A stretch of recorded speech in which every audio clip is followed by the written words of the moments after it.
Mateus 8, 28 diz assim, palavra de Deus: quando ele, Jesus, chegou ao outro lado, a região dos Gadarenos, foram ao seu encontro 2 endemoniados, que vinham dos sepulcros, e eles eram tão violentos, que ninguém podia passar por aquele caminho. Então eles gritaram: que queres conosco, filho de Deus? Vieste aqui para nos atormentar antes do devido tempo? A certa distância deles estava pastando uma grande manada de porcos. Os demônios imploravam a Jesus: se vai nos expulsar, manda-nos entrar naquela manada de porcos. E ele lhes disse: vão. Eles saíram e entraram nos porcos, e toda a manada atirou-se precipício abaixo em direção ao mar e morreu afogada. Os que cuidavam dos porcos fugiram, foram à cidade e contaram tudo, inclusive o que acontecera aos endemoniados. Toda a cidade saiu ao encontro de Jesus.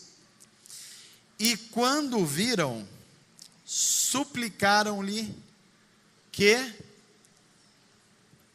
saísse do território deles. Amém. Vamos orar? Pai, que a luz do Teu Espírito tome os nossos corações e mentes, no nome de Jesus.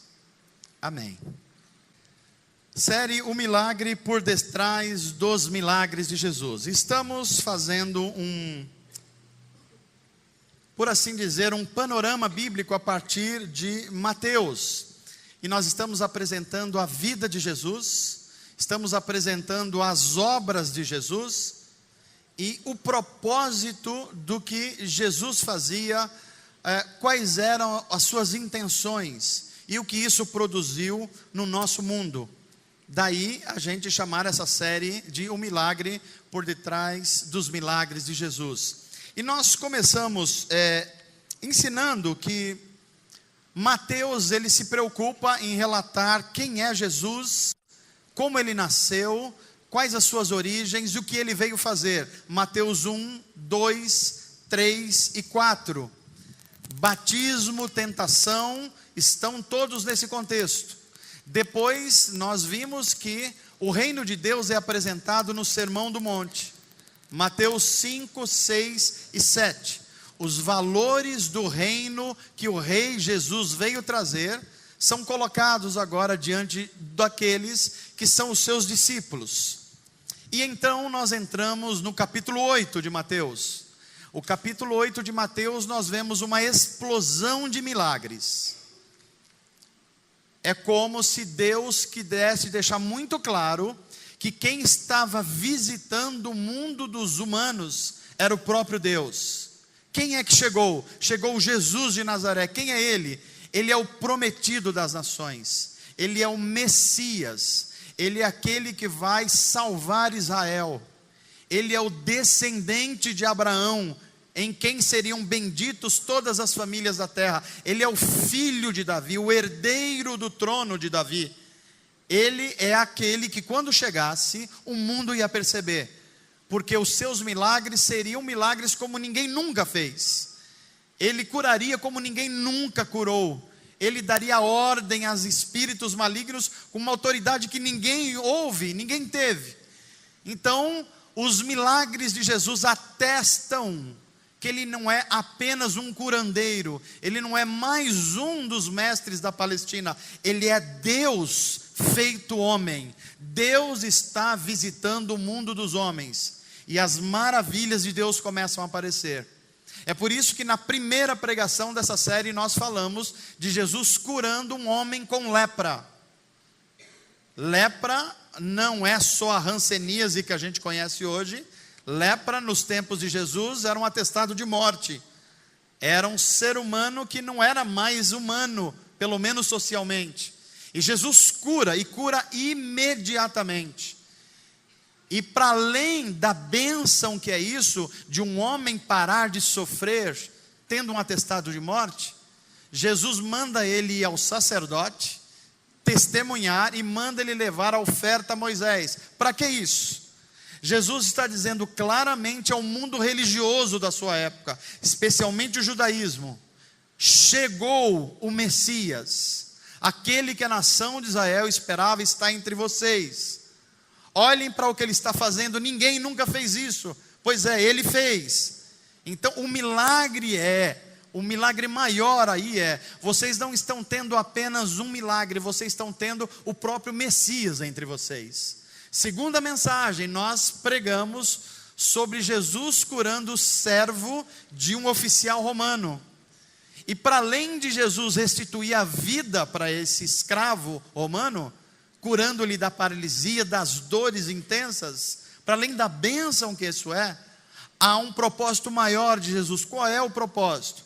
Mostrar que ele veio não só para os judeus, mas veio para os gentios, veio para os romanos, veio para os pagãos, e todo aquele que confiar nele, que crer nele, vai ter um relacionamento agora com Deus, que não é só o Deus de Israel, mas é o Deus de todas as nações.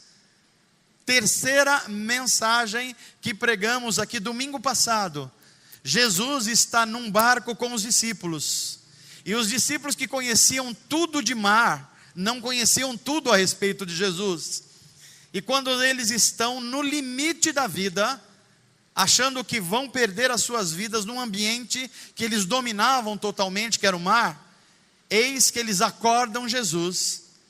E Jesus, diferentemente daquele romano que disse: eis aí um homem com uma fé extraordinária, olha para os seus discípulos e diz assim: homens de pouca fé, vocês ainda não entenderam quem eu sou. Então Jesus, num ato maravilhoso, ele mostra uma autoridade que os discípulos ainda não conheciam.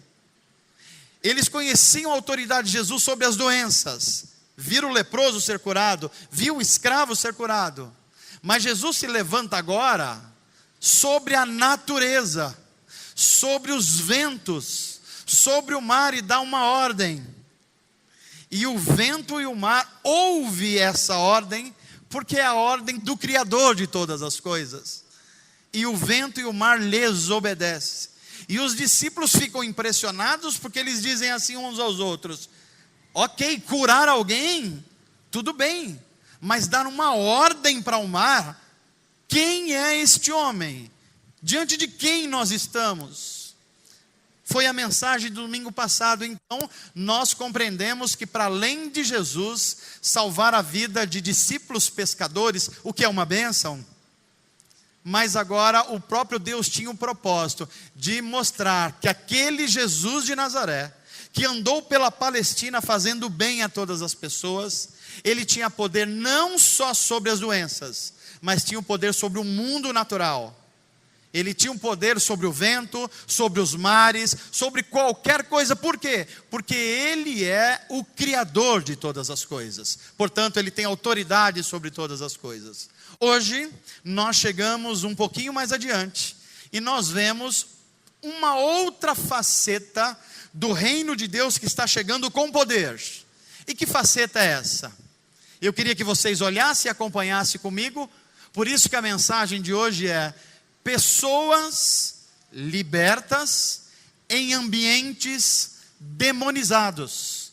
Eu vou repetir isso para você. Pessoas libertas em ambientes demonizados, baseado em Mateus 8:28. E a gente vai ver a primeira informação que o evangelista Mateus vai nos dar. Já pode projetar, por favor? É que o poder de Jesus agora é demonstrado não só sobre as doenças, não só sobre o mundo natural, mas Jesus, o Cristo, o Messias, o Deus que veio viver entre os homens, ele tem poder também sobre o mundo espiritual. Ele tem poder sobre os espíritos malignos, ele tem poder sobre os demônios, ele tem todo o poder sobre todas as coisas. Mateus quer deixar isso evidente para os seus leitores. E ele vai contando a história para a gente. Qual é a história que ele conta? Que após acalmar a tempestade.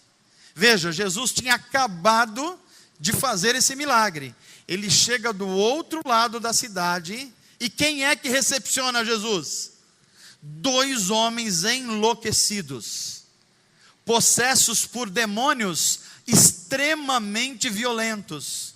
E quando Jesus chega à cidade, esses homens violentos, que faziam uma espécie de show de horrores, numa cidade chamada Gadara, por isso que são chamados gadarenos, eles vêm recepcionar Jesus.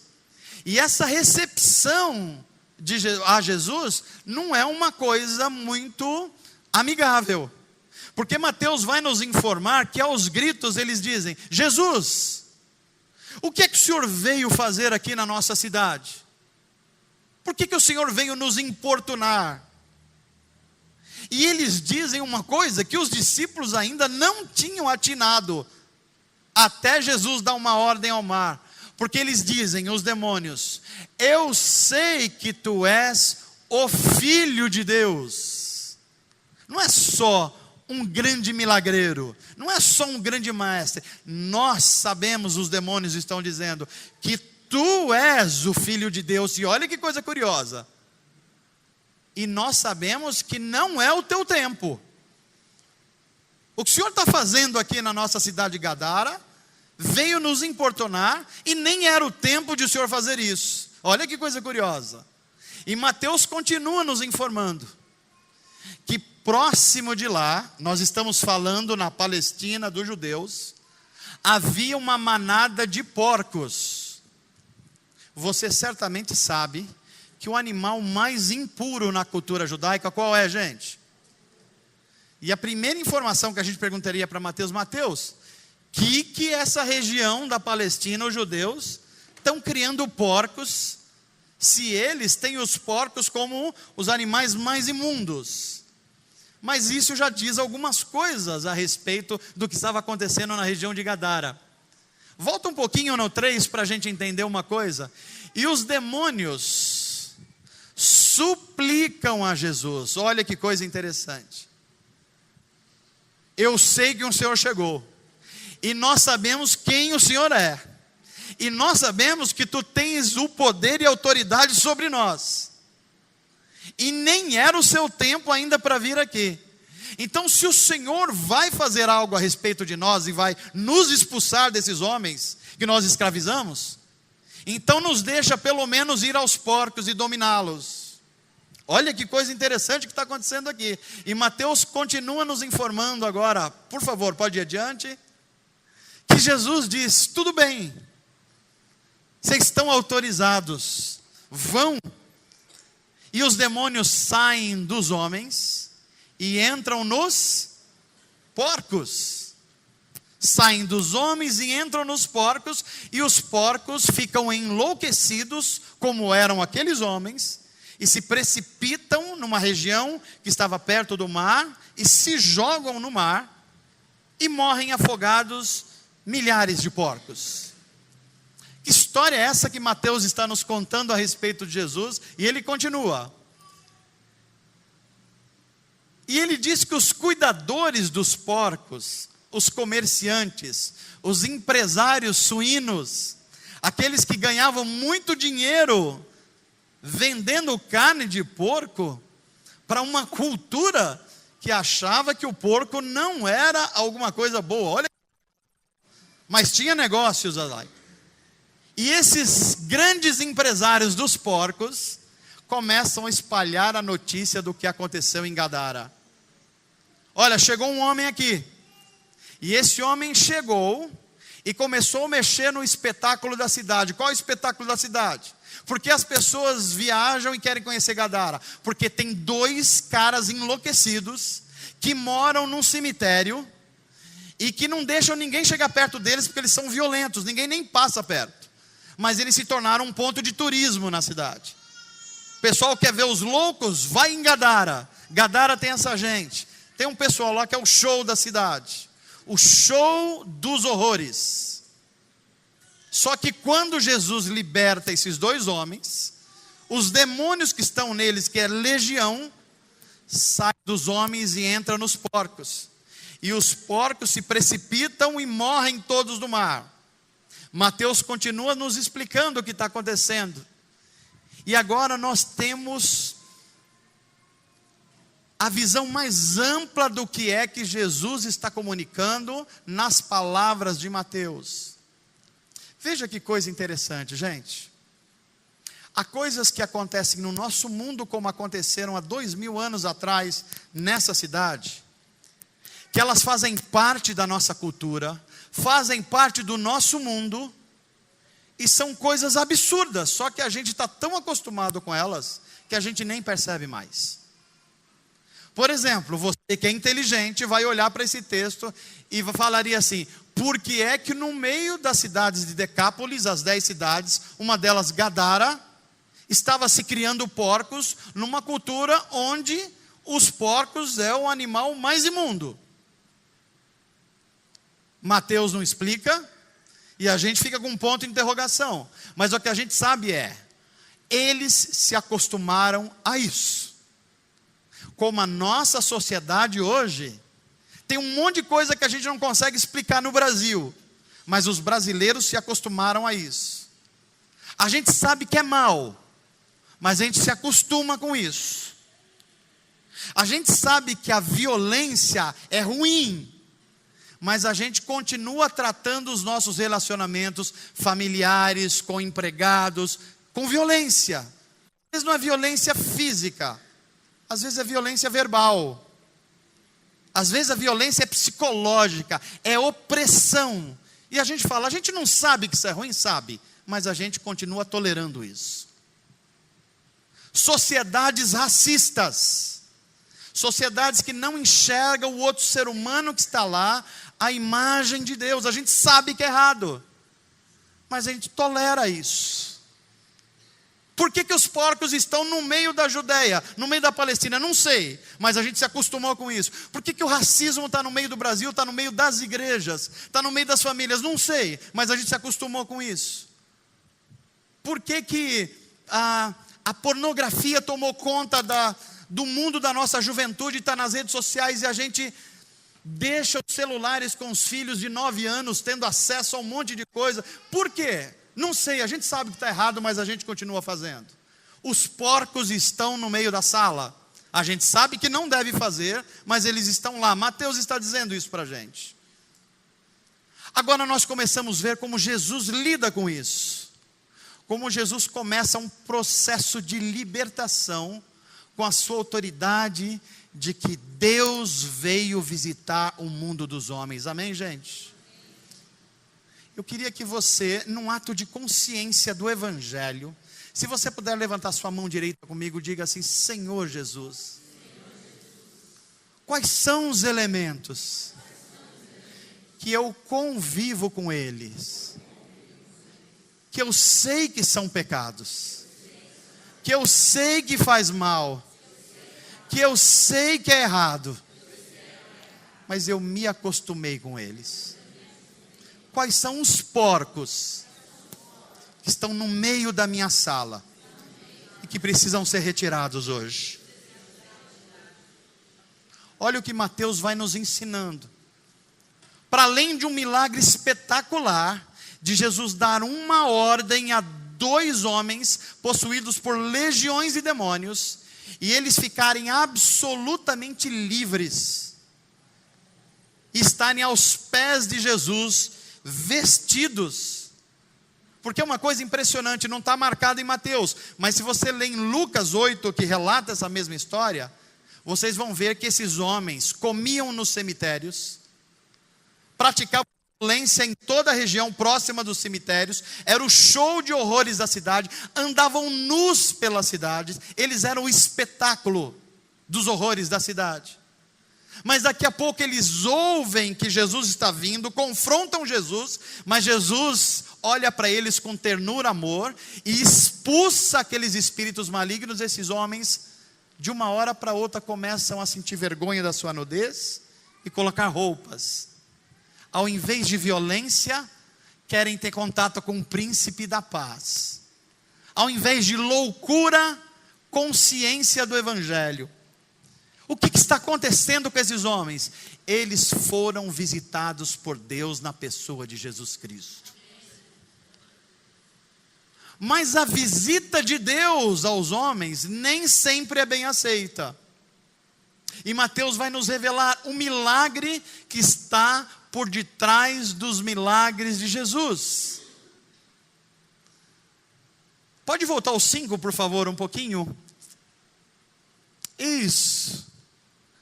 Depois que esses cuidadores de porcos relatam isso, não, pode ir adiante, desculpe, pode ir um pouquinho adiante. Nós vemos como esses milagres de Jesus, eles apontam para algo maior do que a gente está imaginando. E aí a gente vê o relato. Agora pode ir adiante, por favor, um pouquinho. Qual é a primeira informação preciosa que nós temos aqui? Que Mateus nos dá? Que além do corpo humano e da natureza, Jesus tem autoridade sobre o mundo espiritual. Jesus não quis apenas libertar 2 homens, mas mostrar o seu poder sobre o mundo espiritual. Tente se lembrar do Salmo 91. Eu duvido que tenha um cristão que não consiga se lembrar do Salmo 91. E nós vamos fazer a prova agora. Essa igreja vai recitar o Salmo 91. Vamos lá? Então deixa eu dar uma dica. Não começa com o Senhor é o meu pastor, ok? É a primeira dica, ok? Então vamos lá, 1, 2, 3.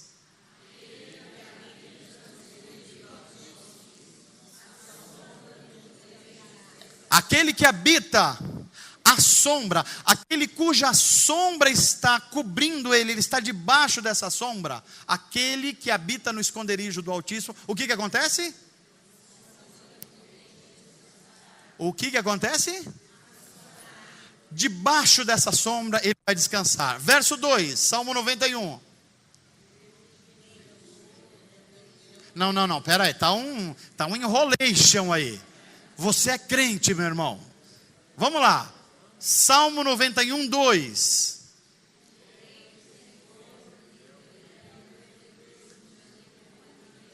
Direi do Senhor, Ele é o meu Deus, o meu refúgio, e nele confiarei. Por quê? Porque Ele tem autoridade sobre o mundo espiritual. Verso 3. Ih, pastor, só sabia até o 2, pastor. Pois é, hoje você vai sair crente daqui. Você vai aprender pelo menos 3 versos. Ele te livrará de quem? Do laço passarinheiro e da peste perniciosa. Que mais?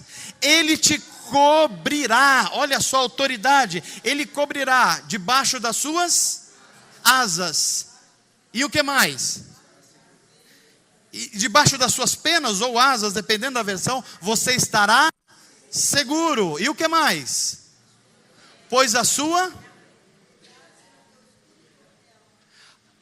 verdade é escudo e broquel. Não temerás espanto noturno, nem seta que voe.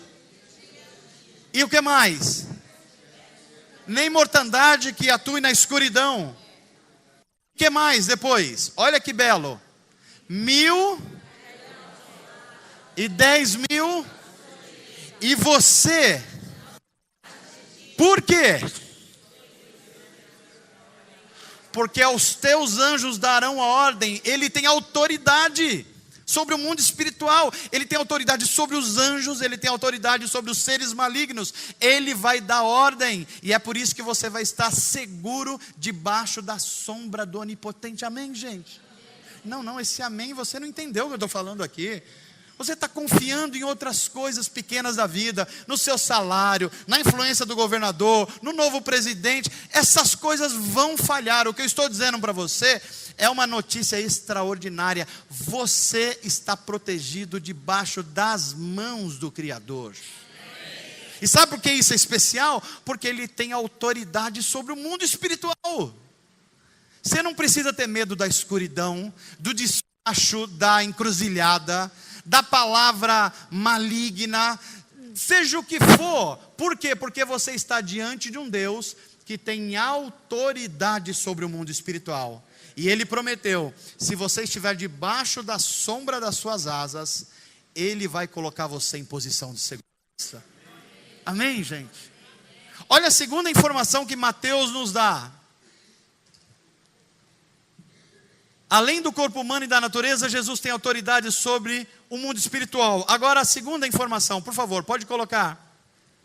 A segunda informação é que os demônios, os seres espirituais da maldade, eles só ficam contentes e sem sofrimento quando eles estão possuindo um corpo. Olha o que está acontecendo aqui, gente. Os dois homens olham para Jesus e os demônios falam na boca deles: Jesus, nós sabemos quem tu és o Filho de Deus, e sabemos que o Senhor tem autoridade sobre nós. A gente não queria que você estivesse aqui, mas já que você chegou, é muito possível que o Senhor vai nos expulsar da vida desses dois homens. E se o Senhor for fazer isso mesmo, pelo menos, deixa que a gente entre no corpo desses porcos. Estão entendendo o que está acontecendo aqui, gente? Ou seja, é por isso que nós, como cristãos, precisamos ter um olhar espiritual sobre a vida. Eu não estou dizendo que os cristãos devem começar a olhar e ver demônio em tudo, e ver coisa ruim em tudo, e que tudo é espiritual. Você saiu, deu um tropicão, bateu, quebrou a unha e falou: esse é o demônio tranca-rua. Não, não é isso que eu estou falando. Só falta você enxergar melhor a guia, é só isso, é bom senso. Não é disso que eu estou falando. Mas eu estou falando para a gente enxergar aquilo que Paulo e os apóstolos nos ensinaram, que a nossa luta não é contra carne e sangue, mas é contra o que, gente? Potestades. O que são potestades? São espíritos malignos poderosos que atuam nas regiões espirituais. E que, como fizeram com Gadara, estavam aprisionando a vida das pessoas. E como não tinham ninguém para libertar em nome de Jesus, a cidade fica aprisionada a um show de horrores. E Mateus vai nos informando que a gente precisa prestar atenção nisso, que os espíritos malignos precisam de um corpo. É por isso que a gente vê pessoas endemoniadas. Agora deixa eu dizer uma coisa para você: tem endemoniado que você sabe, é fácil. Ele urra, ele faz barulho, ele bate, ele briga, ele faz tudo isso que esses caras faziam aqui. Agora tem outro que não se mexe. Por exemplo, demônio do orgulho.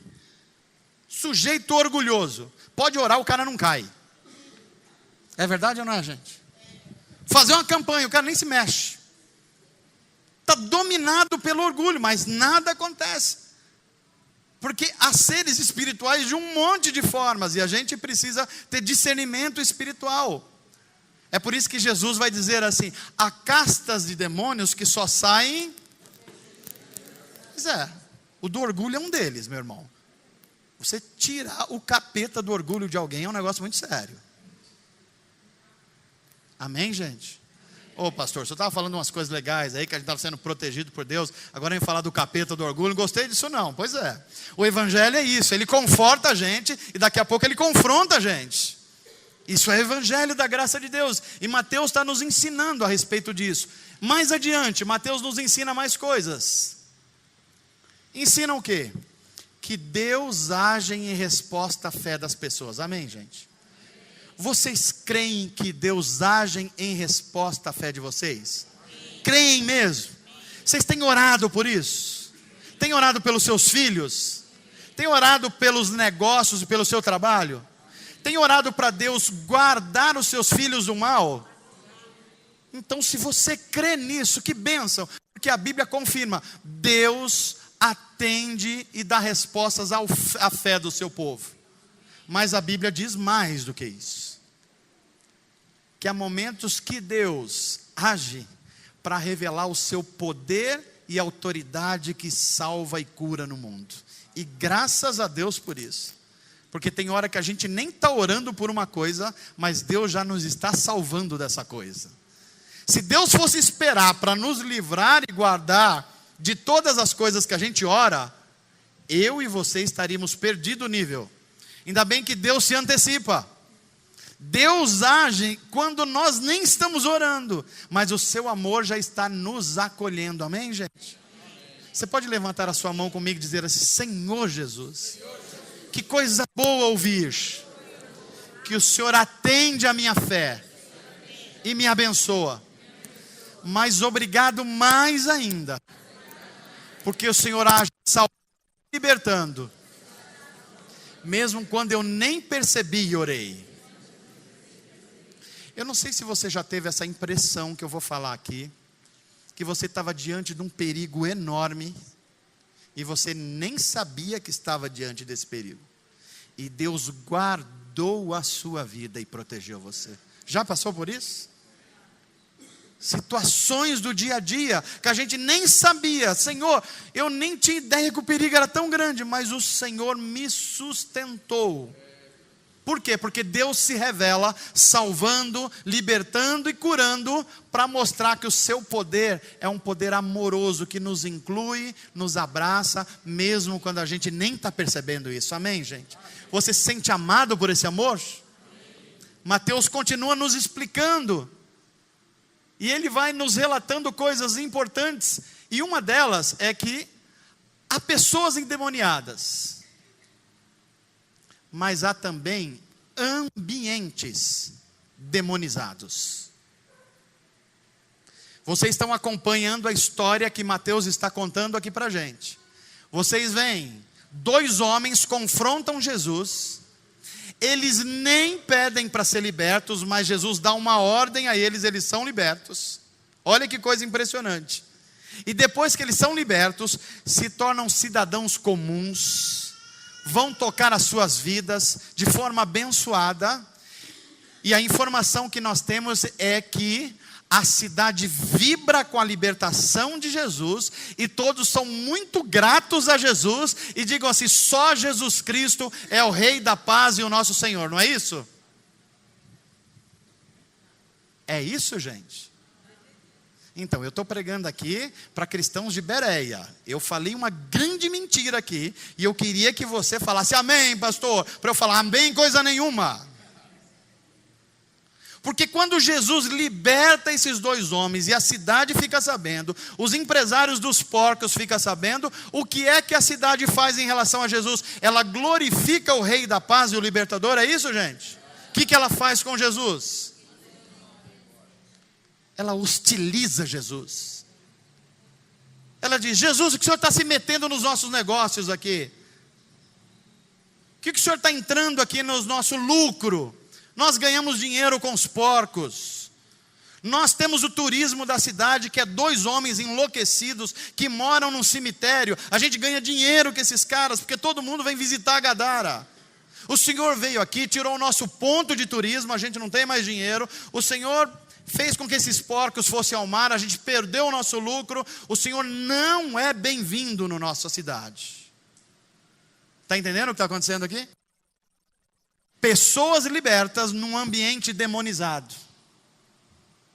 Não são só pessoas que são possuídas por espíritos malignos, mas ambientes inteiros podem estar possuídos por espíritos malignos.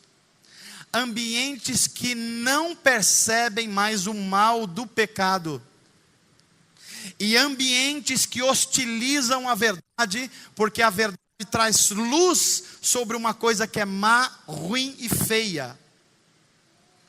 Assim como Jesus trouxe libertação para esses homens, e a cidade se revoltou contra Jesus e o expulsou, nós também, como sociedades do século 21, temos expulsado Jesus dos nossos ambientes. As nossas escolas estão dizendo assim: não queremos Deus e a sua palavra nas nossas escolas. Não queremos os valores cristãos sendo ensinados para as nossas crianças. Nós temos outros valores. Deus, o Senhor não é bem-vindo nas nossas escolas. As nossas empresas estão construindo um monte de lama de corrupção e não querem gastar na segurança, porque vale mais o dinheiro do que a vida das pessoas. E os valores cristãos e o próprio Deus está sendo dizendo assim: Deus, não se mete no nosso lucro. Nós queremos ganhar o nosso dinheiro. Pessoas não são importantes para a gente. Importante é o nosso dinheiro. estamos expulsando Deus dos nossos meios empresariais, estamos expulsando Deus das nossas famílias, porque há não muito tempo atrás as nossas gerações sentavam-se para comer, e alguém falava um versículo, alguém fazia uma oração de gratidão a Deus, e alguém dizia assim: Senhor, põe as mãos sobre a nossa família, guarda os nossos filhos, traz provisão para o nosso lar. Mas agora nós dizemos: Deus, o Senhor não é tão importante, as redes sociais são mais importantes que o Senhor, os nossos compromissos sociais são mais importantes que o Senhor. Estamos expulsando Deus da nossa família e dizendo como os gadarenos, que a gente achava que era gente ruim, que expulsaram Jesus. Mas a gente não se dá conta que nós estamos expulsando Deus dos nossos ambientes. E o que é mais terrível, às vezes a gente está expulsando Deus das nossas igrejas. Ah não, pastor, agora o senhor pegou forte demais. Eu entendi da escola, eu entendi das empresas, da família, mas da igreja, pastor, nós estamos louvando a Deus, nós cantamos o nome de Jesus, nós falamos que Deus é poderoso. Pois é, a gente pode estar fazendo tudo isso e negando Deus. Quer ver um exemplo na própria Bíblia? Livro do Apocalipse, 7 igrejas, uma delas, Laodiceia, é conhecido como uma igreja rica, uma igreja que tem muita gente, que tem recursos para fazer o que precisa, uma igreja que a cidade se impressiona com ela, que o prefeito se impressiona, que os vereadores se impressionam. Mas quando nós abrimos a Bíblia, nós vemos Jesus aonde? Do lado de fora da igreja.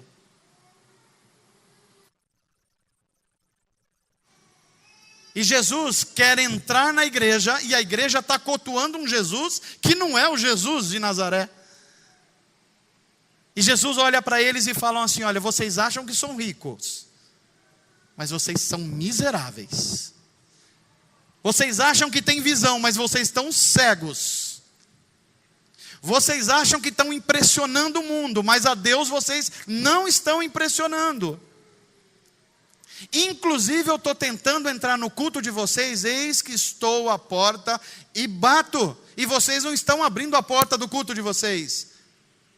Eu não sei o que vocês estão cultuando, mas não é a mim, porque eu estou do lado de fora da igreja de vocês.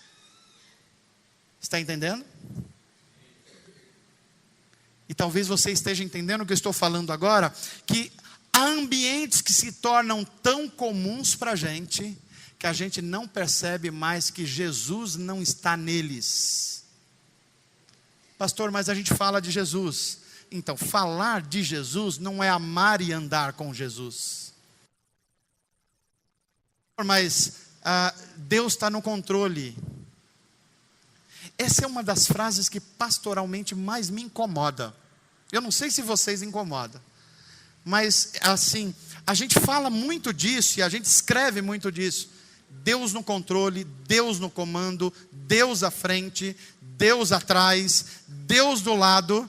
E dá a impressão que Deus está olhando para a gente e falando: eu não sei de quem você está falando, porque eu não tenho nada a ver com isso aí. Eu não tenho nada a ver com as decisões erradas que você está tomando e está falando no meu nome. Eu não tenho nada a ver se você entrou numa corrupção e agora você está sentindo os efeitos disso, porque eu não mandei você entrar aí, embora você tenha falado no meu nome. E nós aprendemos que a verdadeira libertação, ela acontece quando nós falamos: Senhor, e o pastor Mauro orou com a gente aqui, nós nos arrependemos. Senhor, eu me arrependo como é que eu tenho feito com o meu tempo, eu me arrependo. Porque eu tenho dito que o Senhor é o centro, nós cantamos na comunidade Atos hoje, que o Senhor é o centro, que o Senhor é tudo para nós, mas na hora do vamos ver, o Senhor não tem sido isso. E a gente está se aprisionando com um monte de coisas nesse mundo, que está tirando de nós o grande alvo da vida, que como nós cantamos hoje é: Maranata, ora vem, Senhor Jesus. Você tem essa esperança no coração ainda? Deixa eu fazer uma pergunta que talvez você não se lembre mais. Você ainda crê que o Rei Jesus voltará a esse mundo para buscar você? Crê mesmo? Você ainda crê que novos céus e nova terra serão a realidade do reino de Deus, e Deus está preparando a gente para esse momento? Você crê nisso? Amém. Crer nisso significa: Senhor, eu me arrependo do meu jeito de viver, e eu chamo de novo: Senhor Jesus, vem morar dentro de mim.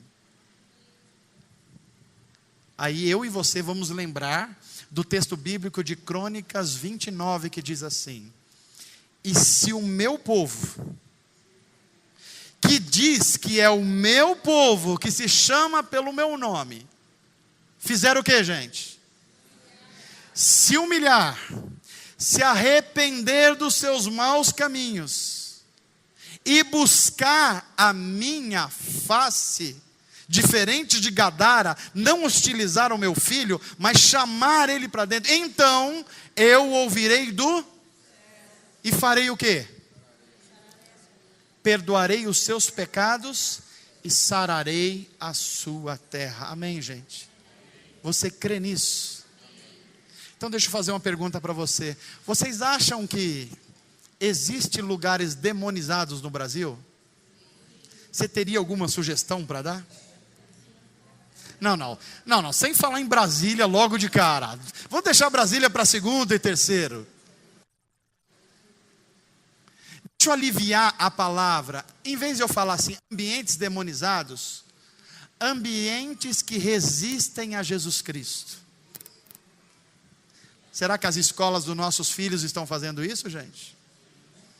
Será que dentro da nossa família cristã a gente está resistindo a Jesus Cristo? Será que o nosso tempo nós cantamos que é dele, mas a palavra dele não faz parte da nossa vida? Estamos resistindo a Jesus Cristo? Será que nós falamos tanto de oração, mas não há tempo para oração na nossa vida, e a gente está resistindo a Jesus Cristo? Se isso tem acontecido, a palavra de Deus para nós há uma boa notícia. Porque esses homens disseram, e eu já estou caminhando para o final da minha palavra: Jesus, o Senhor está vindo aqui, o Senhor não é bem-vindo, e nem é o tempo do Senhor. Que tempo é esse que os demônios estão falando? O tempo, o reino de Deus chegaria na sua plenitude. Eles estavam falando de cruz. Eles estavam falando num dia que o Filho de Deus, por amar eu e você, ele sofreria os piores tipos de traição e de sofrimento, mas ele iria à cruz e diria assim: vocês acham que estão tomando a minha vida, mas a minha vida ninguém toma. Eu a dou por amor de vocês. Era desse momento que os demônios estavam falando. Porque na cruz de Cristo, Guti, houve a maior vitória que o cosmos pôde ver. Porque quando os poderes das trevas estavam dizendo: Jesus, não venha, porque nós sabemos que o Senhor tem autoridade. Se o Senhor vir, homens e mulheres serão resgatados de serem mesquinhos, orgulhosos, pecadores. Não venham. Aí Jesus, de bom grado, olha para tudo isso e diz assim: ninguém toma a minha vida, eu a dou de bom grado por eles. E a expressão disso em João 3,16 é: porque Deus em Jesus amou-o. De que maneira, gente? De uma maneira intensa, visceral. De um momento que deu a vida. Deu a sua vida em Jesus Cristo. Para quê? Para que todos aqueles que creem, que amam, que se relacionam com Jesus, não sejam mais escravos do pecado. Não sejam mais escravos do maligno. Não sejam mais escravos dos seus desejos humanos e mundanos. Não sejam mais escravos da religião. Não sejam mais escravos da mentira. Não sejam mais escravos dos vícios. Mas todo aquele que nele crê não pereça nessas coisas, mas tenha a vida.